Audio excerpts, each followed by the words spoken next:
Welcome to Shukla study point. आप सभी का स्वागत है आपके अपने YouTube channel Shukla study point में। इससे पहले मैं आपको बताऊं कि मॉडल पेपर आज क्यों नहीं आया। आप सभी को बता दूं, कल डॉक्टर राम मनोहर लोहिया अवध विश्वविद्यालय का पेपर है और भी कई विश्वविद्यालयों के पेपर अभी होने बाकी हैं।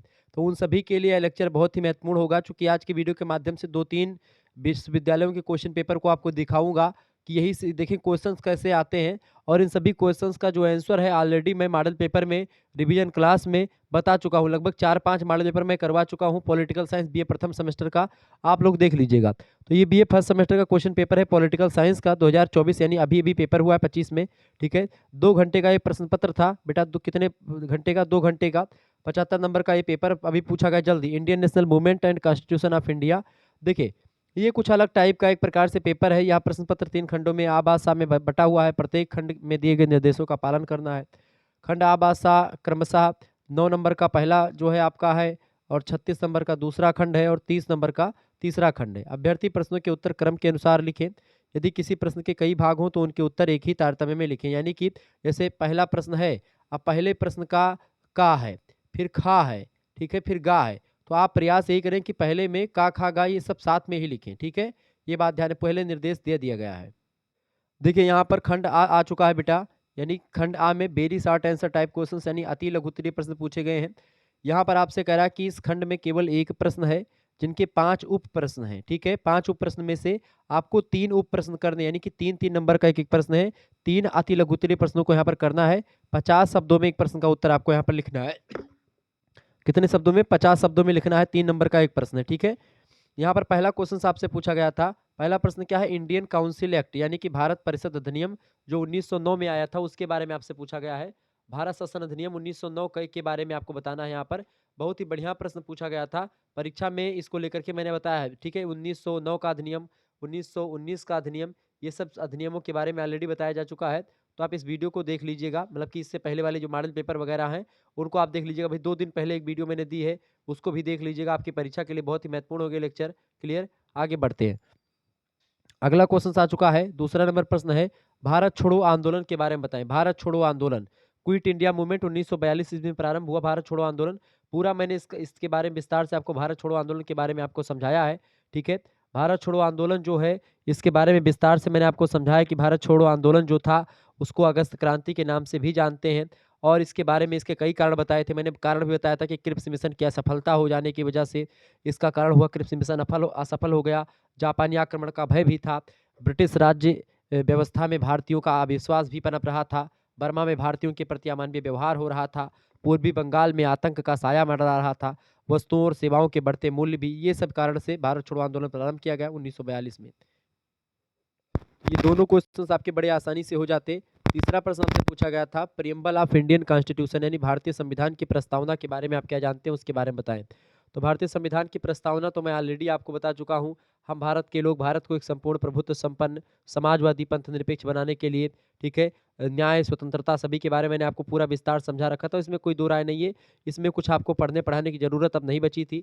मैंने एक प्रकार सब कुछ आपको समझा दिया है, तो कोई इसमें दिक्कत की बात नहीं थी बेटा। सब आप आसानी से समझ पाएंगे अगर आपने इसको पढ़ा होगा। ठीक है, संविधान की जो उद्देशिका है या प्रस्तावना है पूरा मैंने आपको बता रखा है। ठीक है, यह बात आप ध्यान रखेंगे।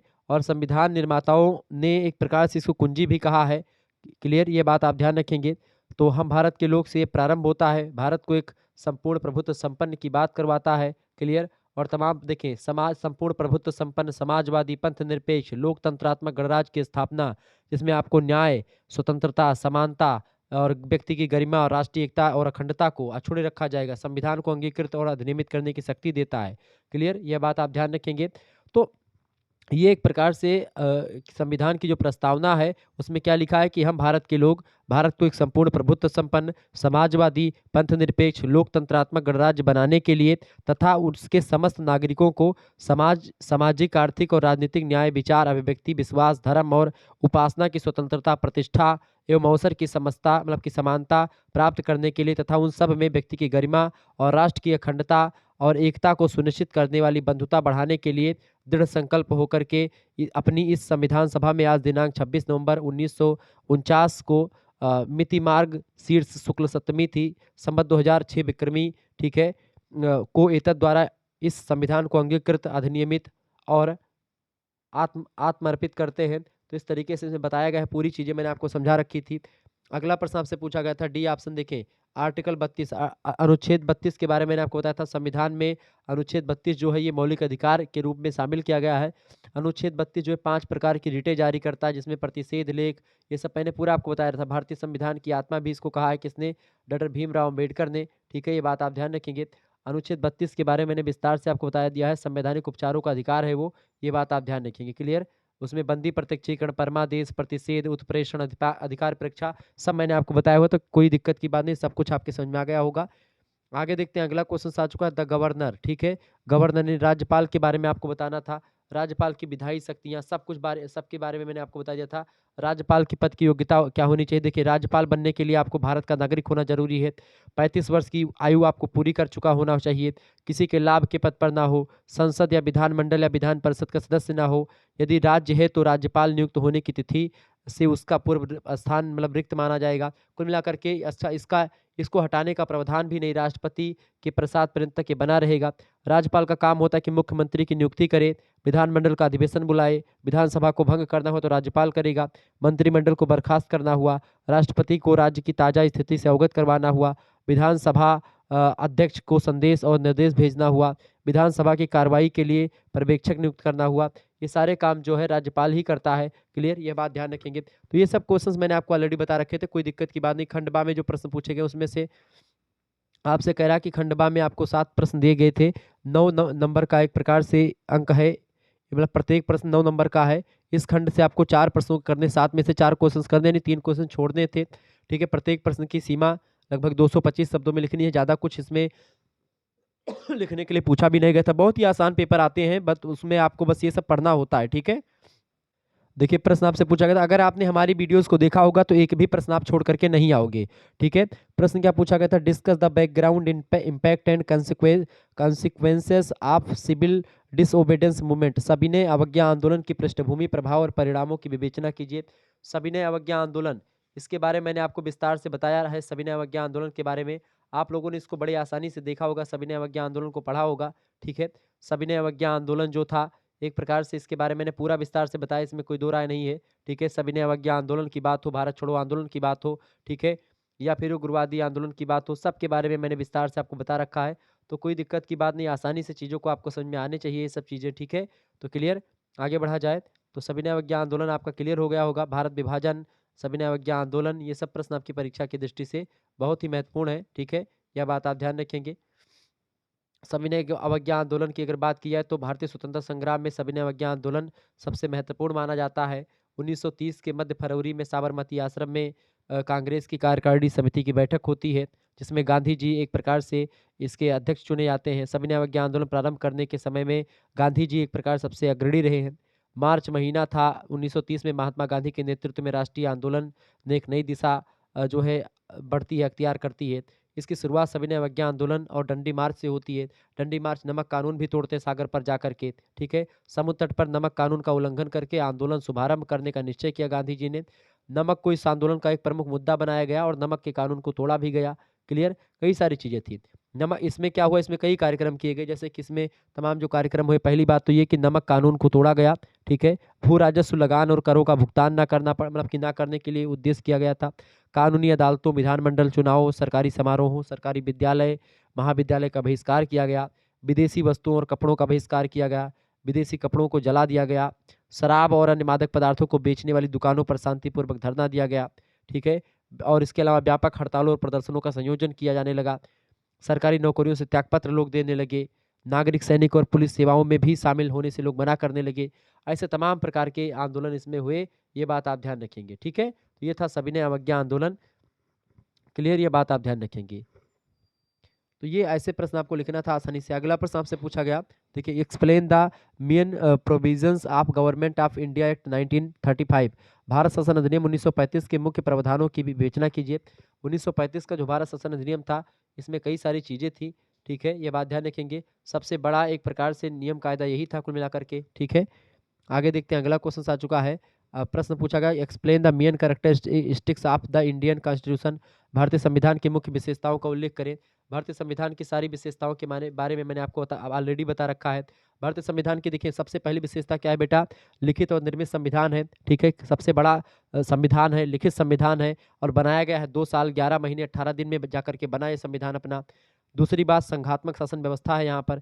तीसरी बात संसदात्मक शासन व्यवस्था है। चौथी बात विश्व का सबसे व्यापक संविधान है। पांचवी बात न्यायपालिका स्वतंत्र है यहाँ पर। छठी विशेषता मौलिक अधिकारों की व्यवस्था है भारतीय संविधान में। सातवीं विशेषता नीति निर्देशक तत्वों की विशेषता है, मतलब व्यवस्था है। आठवीं विशेषता ये है कि धर्मनिरपेक्ष राज्य है। तो इस तरीके से आप देखेंगे कि इसमें कई प्रकार की चीज़ें, तो यही सब विशेषता लिख देते, आपका काम हो जाता, आपको नंबर बढ़िया मिल जाता। अगला प्रश्न है आपसे पूछा गया है, right the process of constitutional amendment in India. Bharat में संविधान संशोधन की प्रक्रिया के बारे में बताएं। देखिए भारत में संविधान संशोधन की प्रक्रिया अनुच्छेद 368 में बताई गई है कि संविधान में संशोधन कैसे किया जाएगा। पूरी बातें आराम से बताई गई हैं, तो इसको भी मैंने आपको बता रखा है कि संविधान में संशोधन कैसे होना। तो आप मॉडल पेपर वगैरह देखेंगे, उसमें सब कुछ आपको मिलता रहेगा। आप मॉडल पेपर जरूर देख करके जाइएगा। रिवीजन क्लास जो मैंने दिए हैं, महासंग्राम वीडियो दिए हैं, उन सबको आप जरूर देख करके जाइएगा, वहीं सबसे क्वेश्चन फंसने वाले हैं, यह बात आप ध्यान रखेंगे। अगला क्वेश्चन आपके स्क्रीन पर आ चुका है, देखेंगे सभी लोग। प्रश्न आ चुका है कि डिस्क्राइब द इमरजेंसी मतलब की powers of the president of India, यानी राष्ट्रपति की जो आपातकालीन शक्तियां उसके बारे में बताएं। वैसे राष्ट्रपति की कई सारी शक्तियां हैं आपातकालीन शक्तियों में, जैसे कि राष्ट्रपति शासन हो गया, या आप देखते हैं कि जो है वित्तीय आपातकाल की बात हुई, 365 मतलब कि 352 356, ठीक है, 360, ये तमाम अनुच्छेद वित्तीय संकट में 360 होता है, ठीक है, जो अभी तक नहीं लगा है। इसके अलावा राष्ट्रपति शासन भी आप देखते हैं, ठीक है, 356 के तहत लगता है, ठीक है। अच्छा, कभी कभी क्या होता है कि युद्ध, बाह्य आक्रमण, सशस्त्र विद्रोह हो जाता है, तब भी संकटकालीन स्थिति आती है, तो भी राष्ट्रपति पावरफुल रहता है, ठीक है। तो ये सब इसके प्रोविजंस हैं, जो मैंने आपको इसके बारे में बता रखा है। अगला क्वेश्चन आपके स्क्रीन पर आ चुका है, देखें। Explain the difference between descriptive मतलब की directive principles of and fundamental rights. देखिए नीति निर्देशक सिद्धांत और मौलिक अधिकारों में क्या अंतर है, इसको मैंने विस्तार से आपको बता रखा है। देखिए नीति निर्देशक सिद्धांत जो होते हैं बेटा, नीति निर्देशक सिद्धांत ये एक प्रकार से आप माने या ना माने, ठीक है, मतलब कि नीति निर्देशक सिद्धांतों को देश माने या ना माने कोई उसमें मैटर नहीं होता है, लेकिन मौलिक अधिकारों को मानना ही, मतलब मौलिक अधिकारों को देश को मानना पड़ता है, सभी को देना पड़ता है। संविधान के लागू होने के समय से ही माना जाता है कि नीति निर्देशक तत्व तथा मूल अधिकार एक दूसरे के पूरक हैं, लेकिन दोनों में अंतर भी पाया जाता है, ठीक है। नीति निर्देशक तत्वों की अगर बात की जाए तो यह एक प्रकार से न्यायालय में बाध्य नहीं किया जा सकता इसको, जबकि मौलिक अधिकारों को न्यायालय में आप बाध्य कर सकते हो, ठीक है। मौलिक अधिकार जो है देश को देना पड़ता है, जबकि मौलिक नीति निर्देशक तत्व के लिए आप न्यायालय में जा करके जबरदस्ती नहीं कर सकते हैं। देश का मन होगा तो देगा, देश का मन होगा नहीं देखा। भाग 4 में ये शामिल है, ठीक है, भाग 3 में ये शामिल है, क्लियर। इसकी ये अनुच्छेद 36 से 51 तक है, ये अनुच्छेद 12 से 35 तक है, ठीक है। तो इस तरीके से चीज़ों को समझें। अगला प्रश्न आपसे पूछा गया था, सर्वोच्च न्यायालय का न्यायाधीश चुने जाने की योग्यताओं का वर्णन कीजिए। देखिए सर्वोच्च न्यायालय की योग्यता, सर्वोच्च न्यायालय के न्यायाधीशों की नियुक्ति जो है राष्ट्रपति करता है, और उसकी योग्यताएं, सबसे पहली बात अनुच्छेद 217 में न्यायाधीशों की योग्यताओं के बारे में बताया गया है। सबसे पहली बात बताया गया कि भारत का नागरिक होना चाहिए।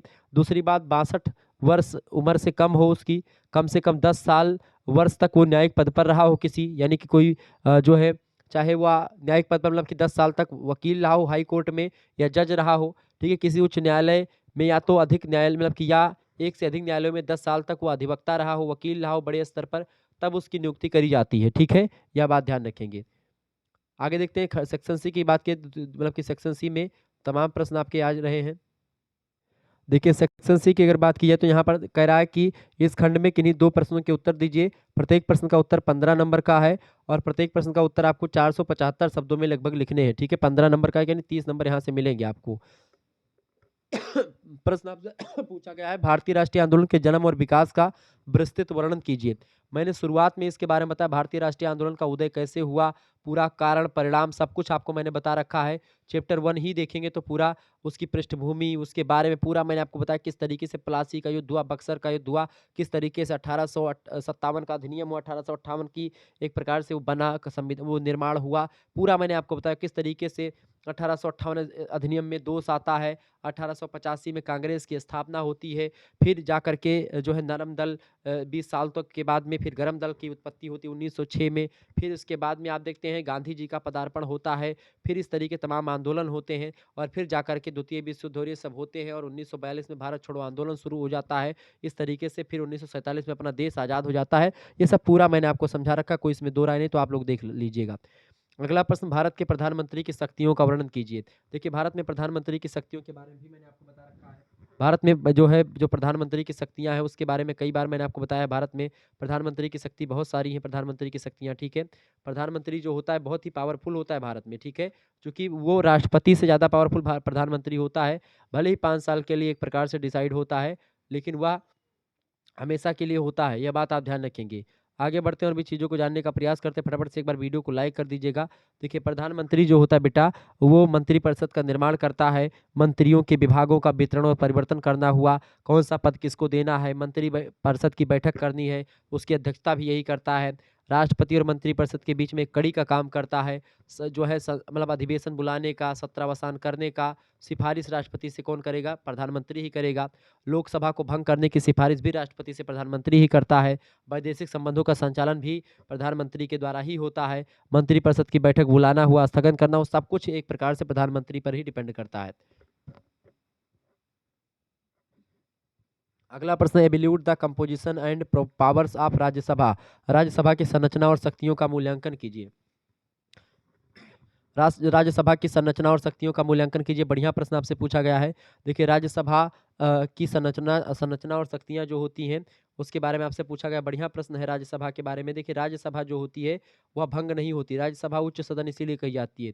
द्वितीय सदन इसलिए कही जाती है, चूँकि एक प्रकार से इसमें जनता के द्वारा डायरेक्ट चुने हुए प्रतिनिधि नहीं शामिल होते हैं, ठीक है? तो राज्यसभा भी एक प्रकार से, उसमें भी सांसद होते हैं, यह बात ध्यान दें। राज्यसभा भी अपने आप में एक पावरफुल संस्था है। राज्यसभा को लोकसभा की तुलना में विशेष अधिकार भी मिले रहते हैं।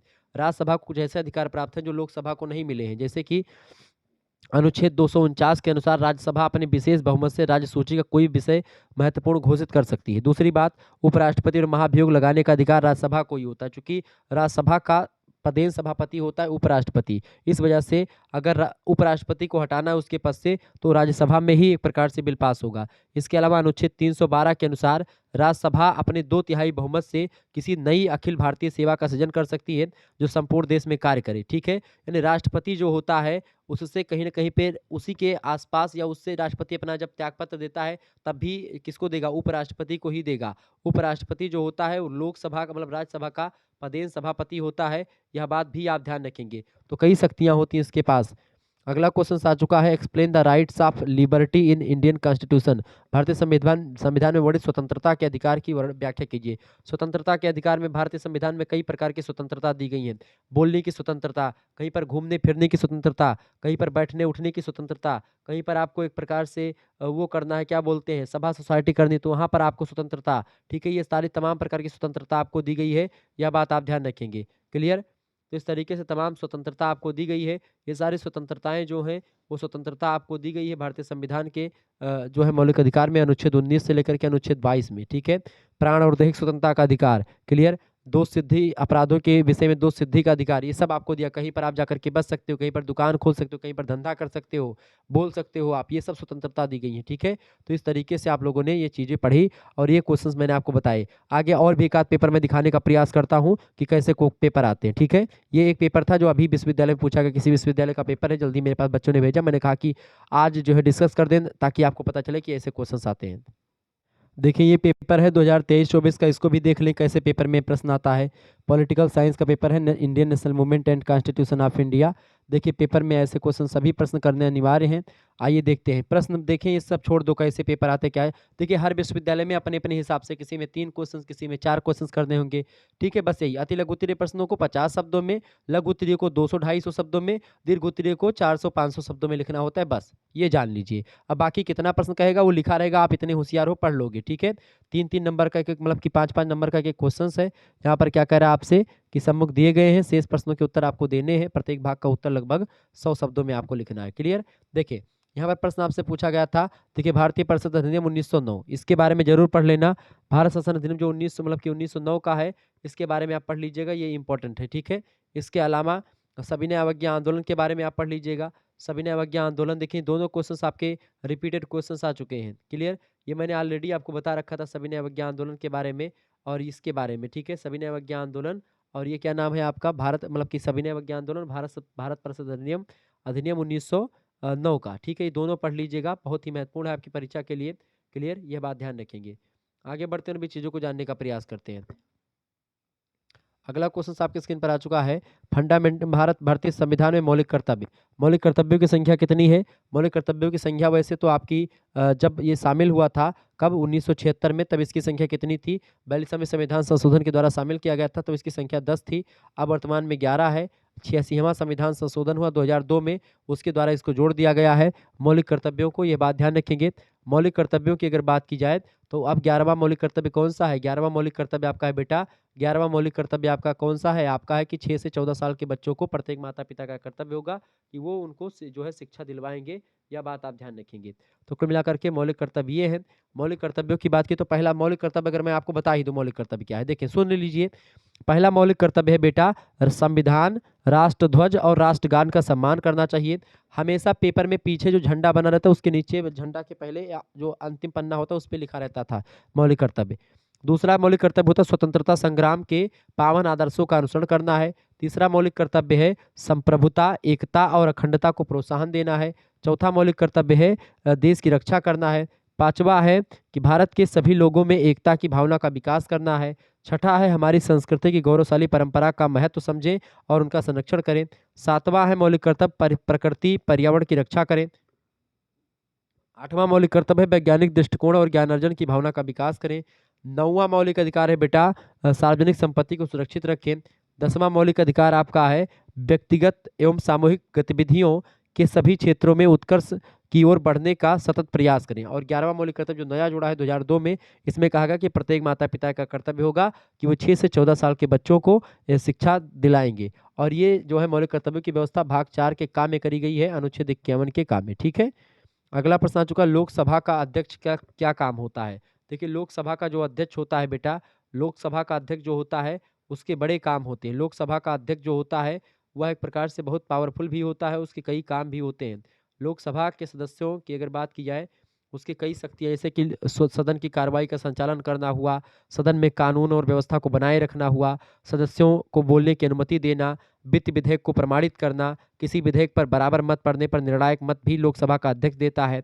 संसद की संयुक्त बैठक बुलाने में अध्यक्षता कौन करेगा? यही करेगा लोकसभा का अध्यक्ष। इसके अलावा लोकसभा के अध्यक्ष के द्वारा जो निर्णय दिया जाएगा उसकी घोषणा भी करता है, जो भी निर्णय दिया जाएगा।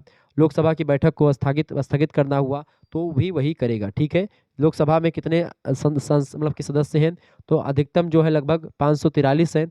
इनमें अनुसूचित जातियों के लिए 84 और अनुसूचित जनजातियों के लिए 47 स्थान जो है सुरक्षित किया गया है। क्लियर। आगे देखते हैं भारत में न्यायिक सक्रियता क्या होती है। भारत में न्यायिक सक्रियता भी इंपॉर्टेंट है। ठीक है। भारत में न्यायिक सक्रियता आप लोगों ने जाना होगा। ठीक है। भारत में न्यायिक सक्रियता इसमें कोई दो राय नहीं है, क्योंकि भारत में आप देखते हैं न्याय जो होता है वो हमेशा जल्द मतलब कि वो होता है कि भाई निष्पक्ष न्यायपालिका है, उसमें किसी का दबाव नहीं है, किसी का उस पर समर्थन नहीं चलता है। तो न्यायिक सक्रियतावाद जानते हैं क्या होता है? न्यायिक सक्रियतावाद मतलब होता है संविधान, कानून और अपने दायित्वों के प्रसंग में कानूनी व्याख्या से आगे बढ़ करके सामाजिक आर्थिक परिस्थितियों तथा न्याय की आवश्यकता की दृष्टि में रखते हुए संविधान और कानून की रक्षात्मक व्याख्या या रचनात्मक व्याख्या करते हुए जन साधारण के हितों की रक्षा के लिए निरंतर प्रयत्नशील रहेगा। इसके अंतर्गत यह शामिल है कि जन सामान्य के हितों की दृष्टि से आवश्यक होने पर शासन को निर्देश देना और शासन की स्वेच्छाचारिता पर रोक लगाना न्यायपालिका का ही काम होता है। न्यायिक सक्रियता यही होती है कि अगर सरकार के लोग गलत कर रहे हैं तो उसमें न्याय जो होता है या न्यायपालिका जो होगी वो सरकार को फटकार लगाएगी कि बेटा ये मतलब कि ये क्या काम कर रहे हो। ठीक है। इसको नहीं करना चाहिए। तो ये न्यायपालिका की सक्रियता होती है। ठीक है। न्यायिक सक्रियता इसे वो कहते हैं। आगे देखते हैं, अगला क्वेश्चन आपकी स्क्रीन पर आ चुका। देखें दूसरा क्वेश्चन आ चुका बेटा। दूसरा प्रश्न आ चुका है, 1857 के प्रथम स्वतंत्रता आंदोलन के कारण और भारतीय राष्ट्रीय आंदोलन पर इसका क्या प्रभाव पड़ा? पूरा डिटेल में समझाएं। इसको भी मैंने आपको पूरा विस्तार से बता रखा है कि क्यों 1857 का जो एक प्रकार से जो क्रांति हुई थी, इसके बारे में पूरा विस्तार से मैंने आपको बताया। इसमें कोई दो राय नहीं कि ये आप ना जानते हो। 1857 की पूरी पृष्ठभूमि समझाई है मैंने। ठीक है। यह बात आप ध्यान रखेंगे, बड़ी ही बारीकी के साथ आप इसको समझ सकते हैं, जान सकते हैं। क्लियर। यह बात आप ध्यान रखेंगे। आगे बढ़ा जाए और भी चीज़ों को जानने का प्रयास करते हैं। फटाफट से वीडियो को लाइक कर दीजिएगा। चैनल पर अगर नए आए हैं तो सब्सक्राइब कर दीजिएगा, क्योंकि इसी प्रकार से वीडियो में बनाता रहता हूँ। देखिए कई कारण थे 1857 की क्रांति के। पहला कारण तो यही था कि 31 मई 1857 को होने के लिए पहले निश्चय किया गया था आंदोलन, लेकिन निर्धारित समय से पूर्व ही यह आंदोलन प्रारंभ हो गया। भारत में पूरी तैयारी नहीं थी, जिसके कारण से आंदोलन को गति नहीं मिल पाई। दूसरा कारण इसका रहा कि मतलब कि जो असफल हो गया, इसका असफलता के कई कारण थे। ठीक है। और मतलब कि इसको लेकर के कई सारे थे भाई राष्ट्रीय आंदोलन में 1857 का क्रांति जो थी, सैनिक विद्रोह कहीं मतलब कि किसी ने कहा, किसी ने इसको कुछ कहा, मतलब अलग-अलग तरीके से।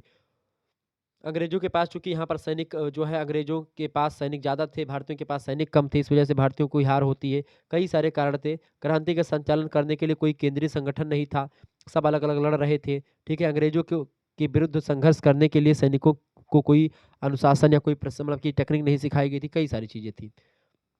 अथवा दूसरा प्रश्न, भारत छोड़ो आंदोलन की पृष्ठभूमि, परिणाम और प्रभाव का उल्लेख कीजिए। ये प्रश्न पढ़ लीजिएगा।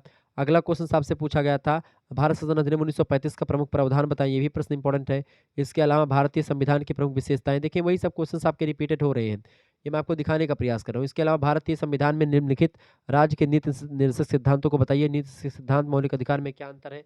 देखिए नीति निर्देशक सिद्धांत और मौलिक अधिकार में अंतर, ये देखिए उससे पहले वाला पेपर भी मैंने आपको दिखाया था, उसमें भी आया था और इसमें भी आपका ये प्रश्न आ चुका है कि नीति निर्देशक सिद्धांत और मौलिक अधिकार में क्या डिफरेंस है।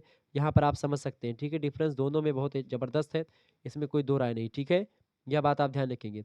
पहला अंतर, वैसे अंतर समझे, पहला अंतर ये कि नीति निर्देशक तत्व न्याय योग्य नहीं होते हैं, जबकि मौलिक अधिकार न्याय के योग्य होते हैं। दूसरी अंतर ये है कि मूल अधिकार नकारात्मक है, जबकि नीति निर्देशक सिद्धांत सकारात्मक है। तीसरी बात, मूल अधिकार का आधार राजनीतिक समानता होती है, जबकि नीति निर्देशक तत्वों का आधार सामाजिक और धार्मिक स्वतंत्रता और समानता होती है, ठीक है? यह बात आप ध्यान रखेंगे।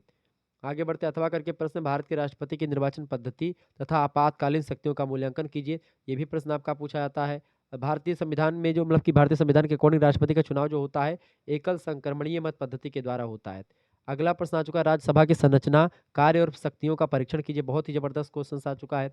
वहीं अगला प्रश्न आपका दिया गया कि भारत के निर्वाचन आयोग के गठन, कार्यों का मूल्यांकन, ये सब कीजिए। तो ये भी पूरा प्रश्न मैंने आपको निर्वाचन आयोग के बारे में आपको समझा रखा है। निर्वाचन आयोग के क्या-क्या काम होते हैं, सब कुछ आपको बताया हुआ है। कुछ आपको यहाँ पर कुछ अलग से नहीं बताया जा रहा है। सब कुछ आपको मैं ऑलरेडी करवा चुका हूँ निर्वाचन आयोग के बारे में, सब कुछ आपको बता चुका हूँ, कोई दिक्कत की बात नहीं है। सब आपको समझ में आ रहा होगा निर्वाचन आयोग के बारे में जो मैंने आपको बताया है, ठीक है? किस तरीके से भारत में निर्वाचन होता है। निर्वाचन आयोग संविधान के अनुच्छेद 324 में इसका वर्णन किया गया है, ये बात ध्यान रखेंगे, ठीक है? जिसका कार्य निर्वाचन संबंधी होगा, यानी कि निर्वाचन संबंधी तमाम कार्य करते हैं। एक मुख्य चुनाव आयुक्त होता है, 2 उसके सदस्य मतलब कि 2 उसके अन्य चुनाव आयुक्त होते हैं जो उसकी मदद करते हैं, ठीक है? इसके कई काम होते हैं, जैसे कि इसका काम क्या होता है, इसका कार्य क्या होता है बेटा? इसका काम क्या होता है, निर्वाचन क्षेत्रों का निर्धारण करना। दूसरा काम होता है मतदाता की सूची तैयार करना। तीसरा काम होता है बेटा इसमें, तीसरा काम क्या होता है? तीसरा काम इसका होता है राजनीतिक दलों को मान्यता देना। चौथा काम होता है राजनीतिक दलों को चुनाव चिन्ह आवंटित करना। पाँचवां काम होता है इसका दलों की मान्यता को समाप्त करना। छठा काम होता है राजनीतिक दलों के चुनाव चिन्ह को जब्त करना। सातवां काम इसका होता है दलों के लिए आचार संहिता लागू करना। आठवां काम होता है चुनाव प्रचार के लिए नियम बनाना। नौवां काम होता है इसका किसी दल के विभाजन पर निर्णय देना। तमाम प्रकार के काम इसके होते हैं, ठीक है? यह बात ध्यान रखेंगे। तो इस तरीके से ये क्वेश्चन आपका समाप्त हुआ क्वेश्चन पेपर। आगे भी एक आध क्वेश्चन पेपर मैं और आपको दिखा दे रहा हूँ ताकि कोई दिक्कत ना हो आपको। आपको लगे कि हाँ शुक्ला गुरुजी जो पढ़ाते हैं वही सब आ रहा होता है, ठीक है? चलिए इसी बात पर एक और क्वेश्चन पेपर आप देख लीजिए, ठीक है? एक और क्वेश्चन पेपर आप देख लीजिएगा। बीए बीएससी बीकॉम सेमेस्टर 1 2023-24 का पेपर है। देखिए ये Indian national movement and constitution of India, 2 घंटे का पेपर। अब ये देखें जैसा जो पेपर इससे पहले आया था इसी का जस्ट पेपर इससे पहले वाला, ठीक है? मतलब कि इससे 1 साल पहले प्रीवियस ईयर वाला। अब देखिए इसमें क्वेश्चन आपसे पूछा गया है।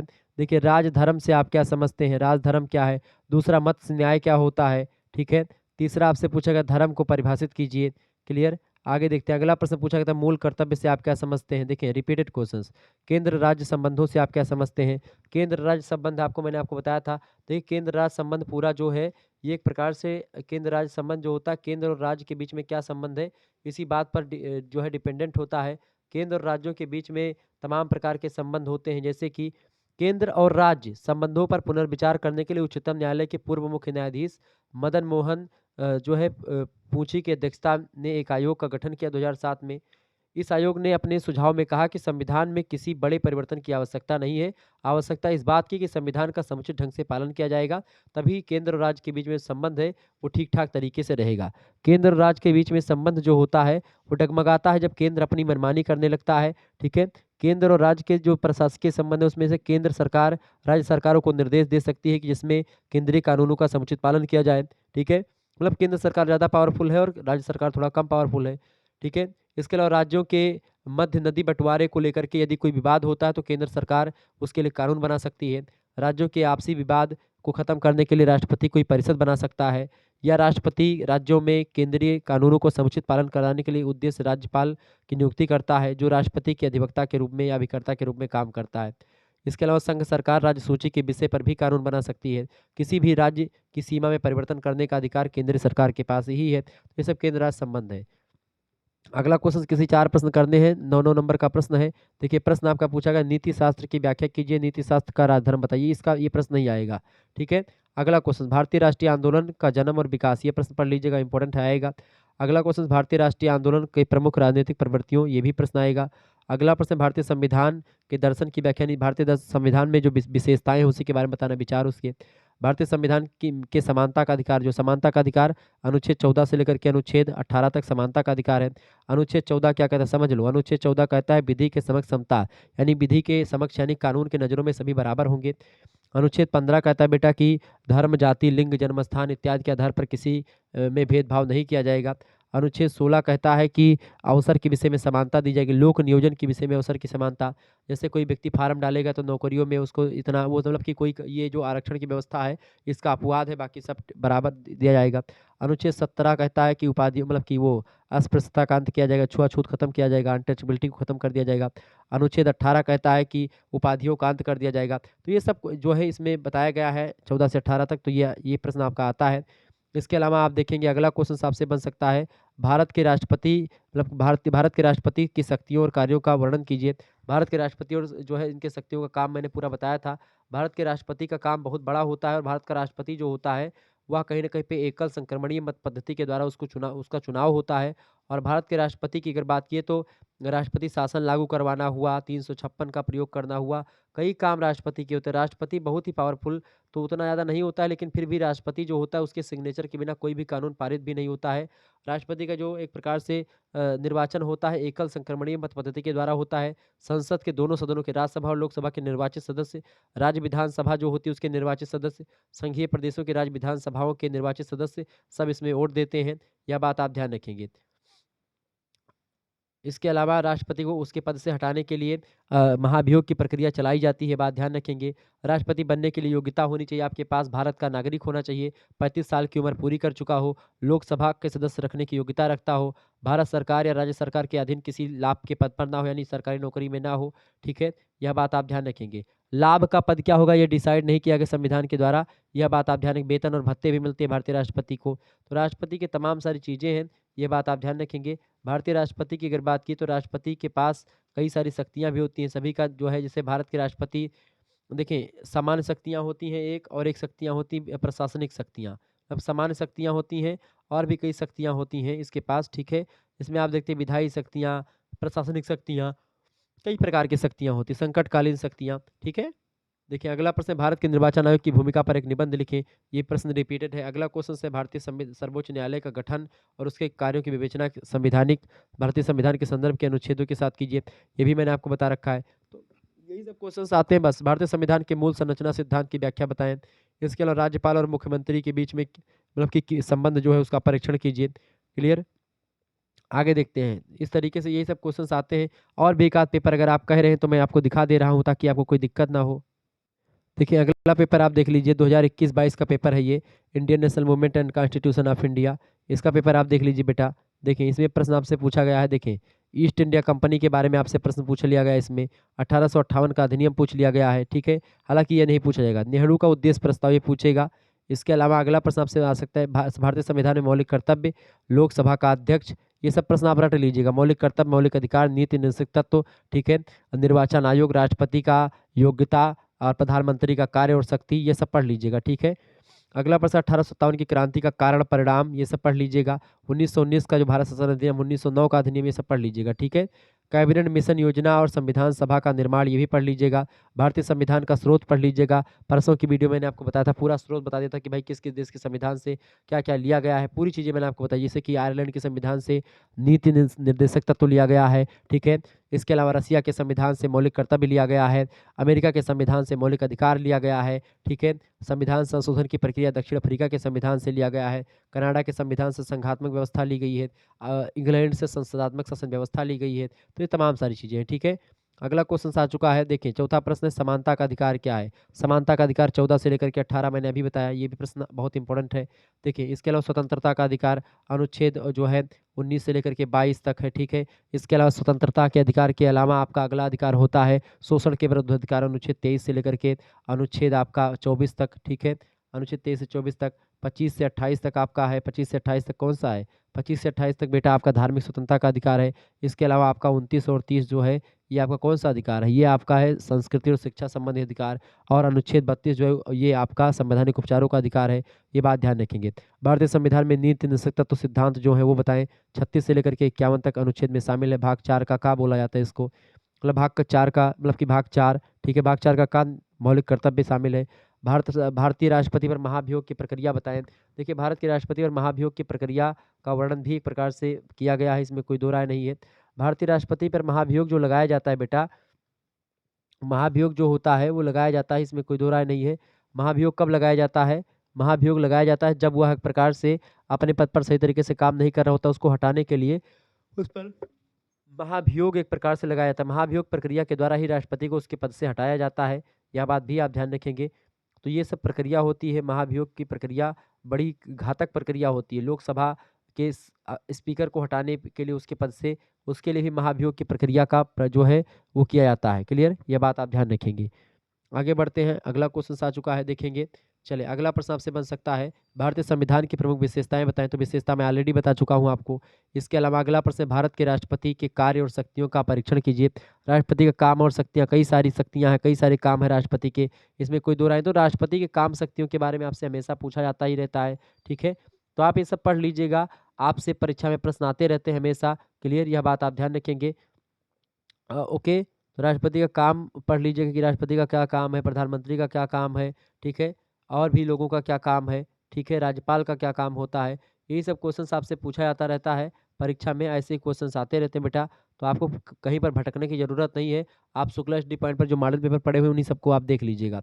अगला प्रश्न है, लोकसभा की संरचना और कार्यों का उल्लेख कीजिए। तो इस तरीके से लोकसभा जो होती है वो क्या होती है, उसमें जो सांसद होते हैं, यही सब आपसे प्रश्न आने वाला है। तो यही सब प्रश्न आपके, इसके बाहर कुछ नहीं आएगा। मिलते हैं फिर नेक्स्ट वीडियो में, तब तक के लिए जय हिंद जय भारत। आप सभी का बहुत बहुत धन्यवाद।